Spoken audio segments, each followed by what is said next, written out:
Hello everyone, I welcome you all to What Watch India, and we keep you updated with the recent developments in Indian energy ecosystem. So today we'll be discussing the CERC terms and conditions for RECs, which are Renewable Energy Certificates for RE generations, the regulations which came into effect in 2022. So the overarching framework for these regulation is the section 61H of the Electricity Act 2003, which provides, and I'll read it for you, that the appropriate commission shall, subject to the provisions of this act, specify the terms and conditions for the determination of tariff, and in doing so shall be guided by the following, namely the promotion of cogeneration and generation of electricity from renewable sources.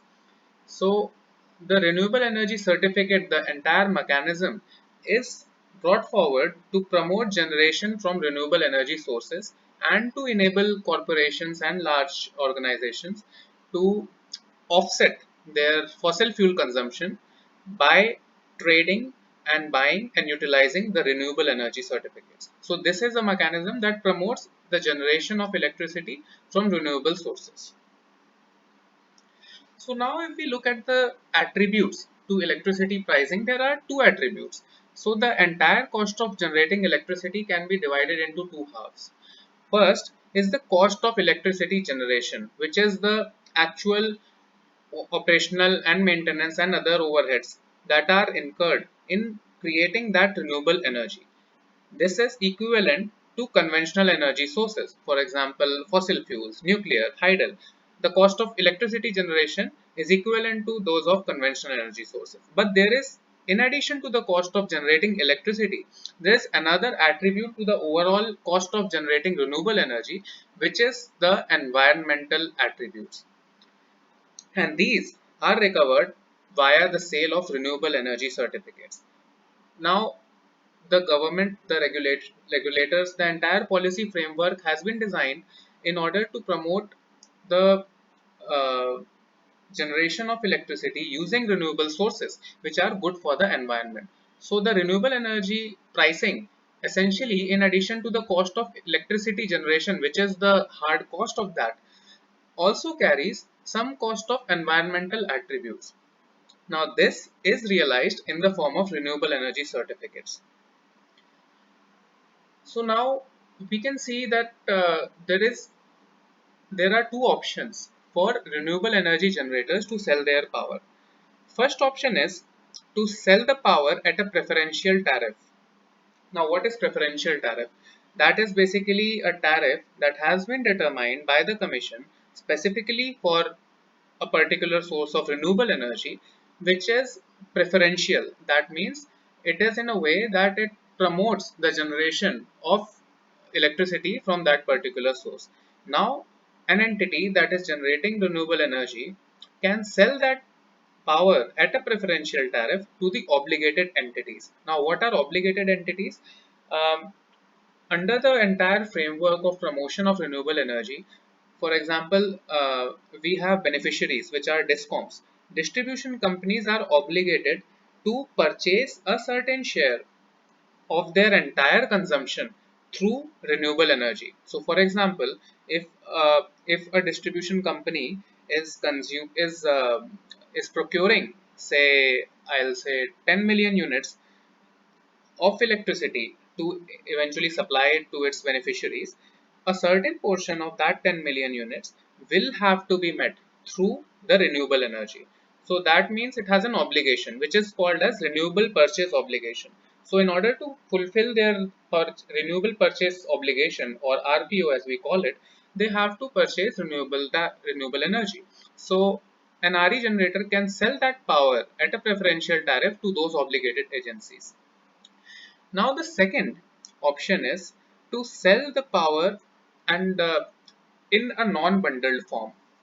So it can just sell the electricity component of it to a distribution company by way of, say, selling the power at a power exchange, and then the REC, the renewable energy certificate components of that, it could be sold to an obligated agency to enable that agency to meet its RPO quota.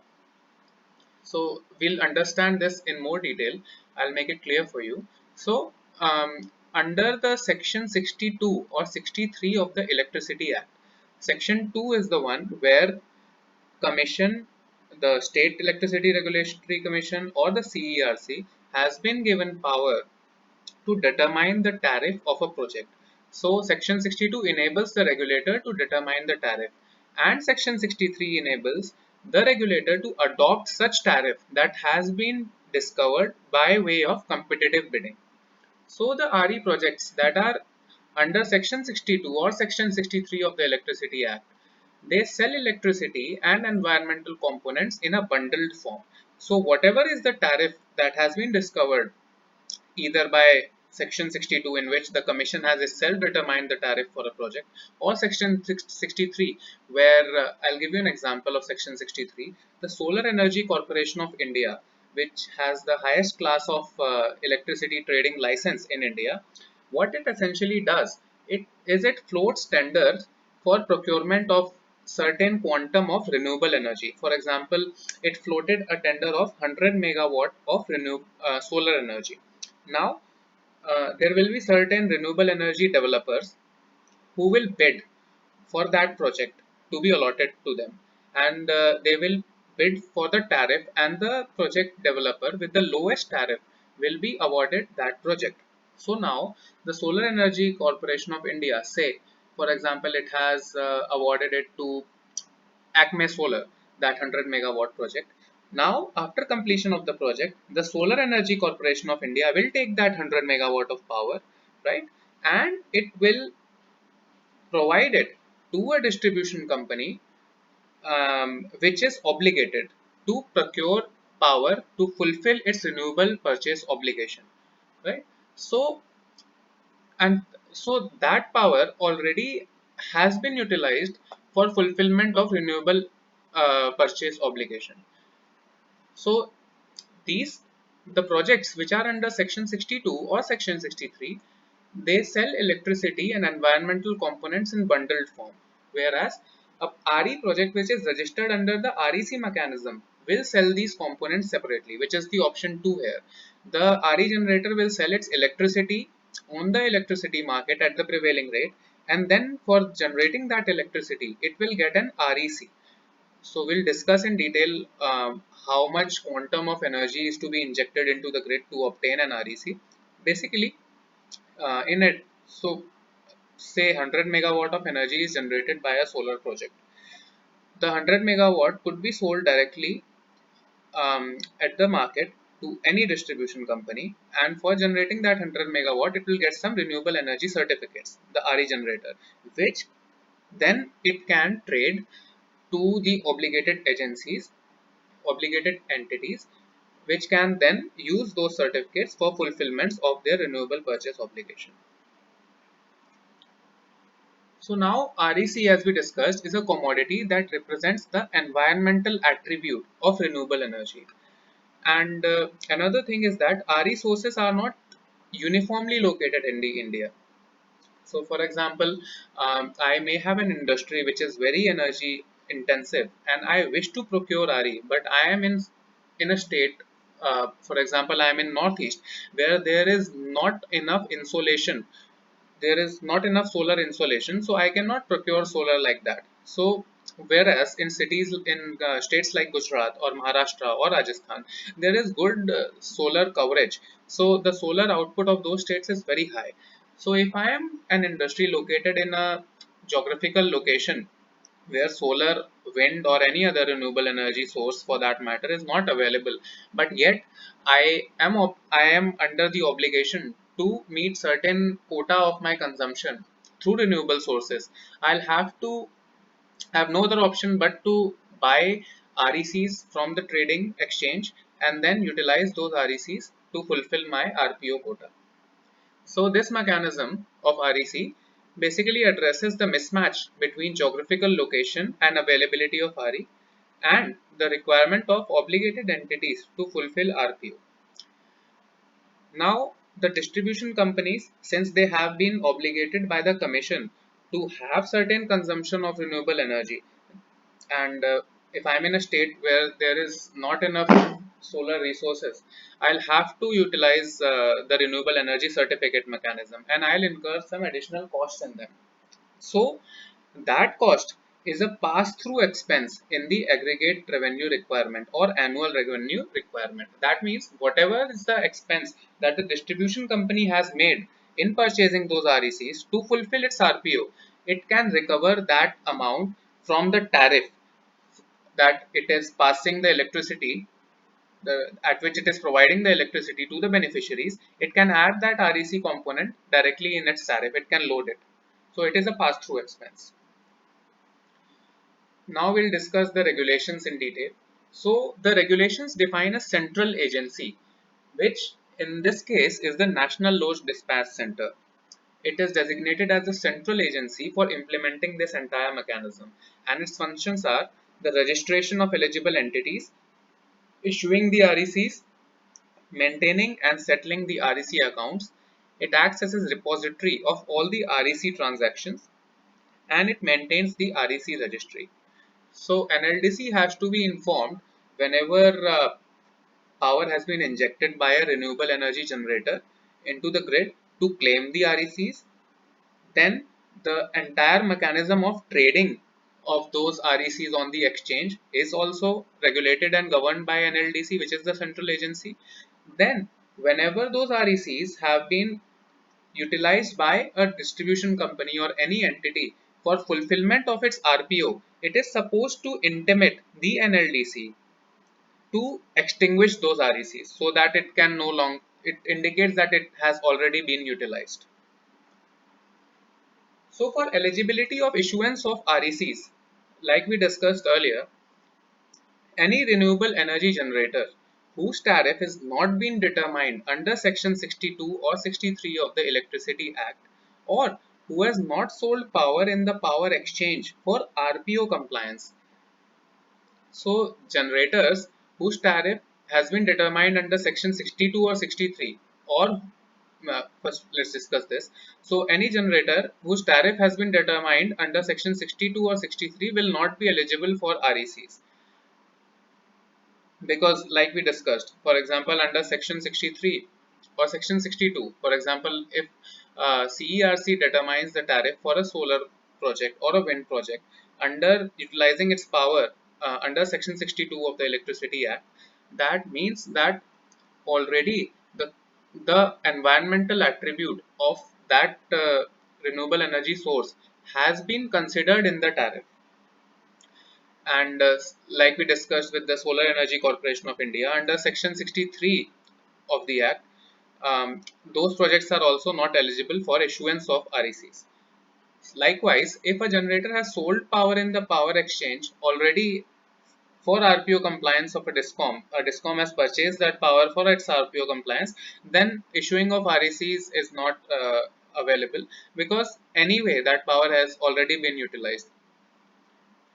Then captive generating stations based on RE, they can they are eligible for issuance of RECs. Then distribution licensees, that are the DISCOMs, are also eligible for the renewable energy certificates issuing, but only to the extent of procurement above their RPO. This avoids double accounting. So for example, if a distribution company has purchased say 100 megawatt of renewable energy, and it was obligated for 90 megawatt for towards fulfillment of its purchase renewable purchase obligation RPO. So for the additional 10 megawatt that it has purchased, it will be issued RPOs for, RECs for that. For the 90 megawatt, it has already utilized that power for its RPO fulfillment. So again, issuing RECs for that 90 megawatt will lead to double accounting. So there is so only to the extent of procurement above their RPO, they will be issued RECs. So to summarize, any RE generator whose tariff is not determined under 62 or 63 of the Act, or who has not sold power in the power exchange, then captive generating stations and distribution licensees to the extent of procurement above their RPO. So power purchased at a tariff under Section 62-63 it is already utilized towards fulfilling the RPO. Hence, it is not eligible for REC, because if we issue REC for such projects whose tariff has been determined under these, it will lead to double accounting, because already that power has been utilized for RPO. Again, issuing REC and then using that REC for fulfillment of RPO once again, that will be double accounting. So that is not eligible. Then through the green contracts on power exchange like green day ahead market or green term ahead market, those have been already utilized for fulfilling the RPO, power sold on those green exchanges. So hence that is also not eligible for REC. Now the process of implementation of this entire mechanism. It consists of accreditation of the projects, then registration of for RECs, and then issuance, exchange and redemption of those RECs. So how the accreditation is done? So RE projects which are connected to the intra-state grid, that is within the state, there the accreditation is done by the designated state agency. In most cases, it is the state load dispatch center or any state agency which has been designated. Then RE projects which are connected to the ISTS, interstate transmission system, they will be accredited by the concerned RLDC, regional load dispatch center for that region. So these entities will be accrediting the renewable energy projects for ensuring that they are eligible for participating in the REC mechanism. Accreditation will be done by these agencies of those projects. Now, issuance of certificate. So, a registered entity, which is a renewable energy developer, will be applying to the NLDC for issuing of RECs. So, one REC is issued for injecting 1 megawatt hour of electricity into the grid.